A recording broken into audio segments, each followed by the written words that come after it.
Mistress Vania Changes Jobs. Episode 4. Computer games are the new cinema, said Roger, adjusting the microphone on the computer headset. Seriously, I'm not the only person to have said it, but the cutscene in Unreasonable Travesty 6 could have been a movie.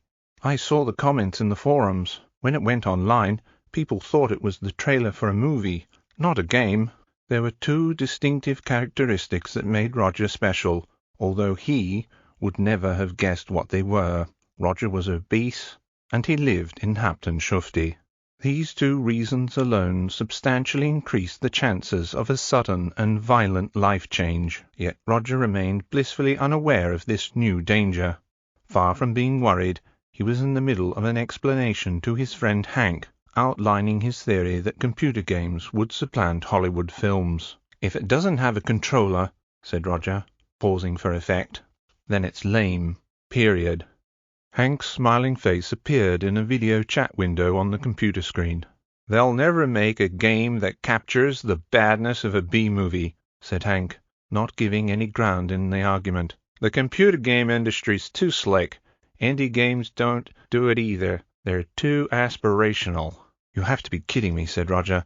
"Indie games are more ironic than any B-movie you could care to mention." "Your arguments are like your love life," said Hank. "It's full of crap. It just won't stand up." "I'll have you know," said Roger, cut by this last comment, "in 2 hours I leave to go on a date with an incredibly hot woman." "Where did you meet her?" asked Hank, cautiously searching for the next opportunity to take down his friend another notch. "Online," said Roger vaguely. Hank smelt a rat. "Don't tell me it's the All Honeys Direct," said Hank, laughing, seeing he was correct by the expression on his friend's face. "That's never going to work. The whole website is based on the assumption that hot women want to meet guys who look like male models and play sport like professional footballers." "I'm in the game, my friend," said Roger. "I'm meeting women, hot women. Just in case you've forgotten, that's the aim of the game." "I've seen your profile," said Hank. "Seriously, you're setting yourself up for epic failure when your photo doesn't even look like you." "I happen to like that photo," said Roger. "I've had a lot of success with that photo." "I think you've doubled your body weight since that was taken. I'm guessing sometime last decade?" laughed Hank. "It's not a recent photo," admitted Roger. "I could probably update it." "You look like you're 17, said Hank. "Actually, it looks like you took a picture from 10 years ago, photoshopped it yourself to have a 3-day beard to make it look like you were older." "I have a weight loss plan," said Roger, pivoting. "My photo is aspirational. It's something I'm working towards. A star to steer by, you might say." "You're out of your mind," said Hank simply. "She's going to take one look at you and think, 'Lard ass.' She'll be out of there faster than a racehorse on an oil slick." "That analogy doesn't even make sense," said Roger. "You're not realistic," said Hank, more seriously. "Just look at my new girlfriend. Sure, she's a bit hairy and she's really annoying, but she's mine. Well, actually, she's not really that much into commitment, but on Fridays and most weekends, she's mine." "She's not your girlfriend, Hank," snapped back Roger. "I posed as a woman online just to get her to friend me on social media, and I noticed you're not one of her friends. I know a lot more about her than you do. She only comes to visit you when she has a fight with her real boyfriend, Dan. He throws her out of the apartment. I know the truth, Hank. She comes to your house in the middle of the night, eats all the food in your refrigerator, and then she leaves, Hank. There are no nights of unbridled passion. There's just eating your food and the sound of her closing the door behind her." "You're one messed up dude," said Hank, keeping his cool. "I'd take my girlfriend who explores options and discovers who she really is by eating other people's food over your girlfriend who doesn't exist. As for the whole hairy woman thing, it's hot, man. It's pheromones. It's primal. You don't know what you're missing." "I'm really connecting with this girl," said Roger. "Every message we exchange is electrically charged. There is an undercurrent pulling us together. She's very stylish, but also a little trashy." "Action on the first date trashy?" asked Hank enthusiastically. "I'm getting those vibes, man," said Roger. "Well, good luck, my friend," said Hank good-naturedly. "Gotta go. I just heard the love kitten come in. She's going through the freezer section. Have to hide the tequila. Catch you later." The video call ended, and Roger checked his watch. He did not want to leave his prospective new girlfriend waiting on the first date. It was a credit to Mandy that she looked like her profile picture. Perhaps women were more honest in this respect. Certainly, she was more honest than Roger had ever been. Mandy was slim, attractive, and had spent 4 hours getting ready and looked stunning. All of her fine qualities meant that she had no reason to lie on her profile.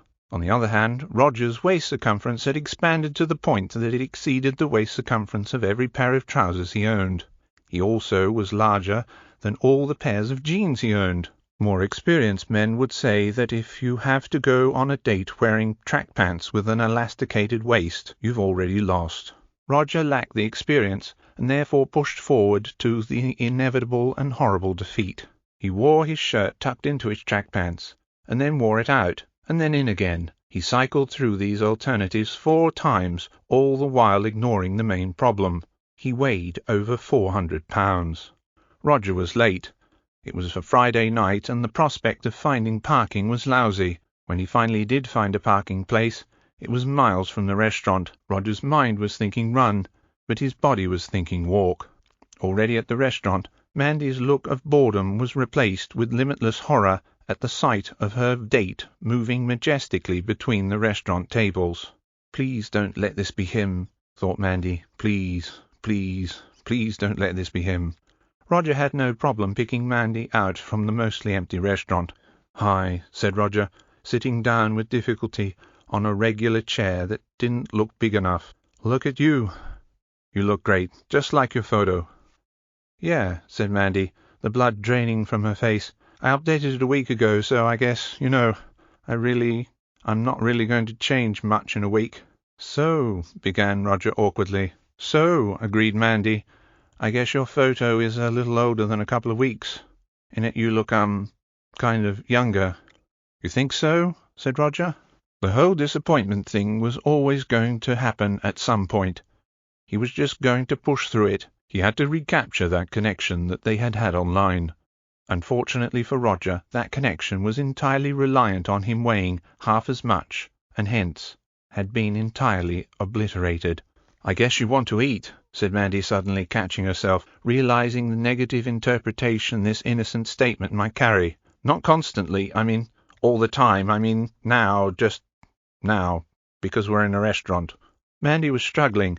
She looked across the room and saw a waitress that had been watching the whole scene unfold. The waitress came over with knives, forks, and paper napkins. To Mandy's surprise, on her napkin was written the words, "If this guy is an internet date, drop your fork." Clearly the waitress could see what was going down. This was a helping hand reaching down into the pit of disappointment. Mandy gradually nudged her fork to the edge of the table until it dropped to the floor. The waitress arrived. Both she and Mandy leaned down under the table to retrieve the item of tableware. "Not like his photo?" said the waitress, whispering. She was about the same age as Mandy. "How did you know?" asked Mandy. "This place is very popular for first dates," whispered the waitress. "We get a couple of these cases every week. These guys are assholes. I'll distract him. You can leave out the back, via the kitchen. By the time he works out what's happened, you'll be home watching TV." "I'm so grateful," said Mandy. "You're a lifesaver."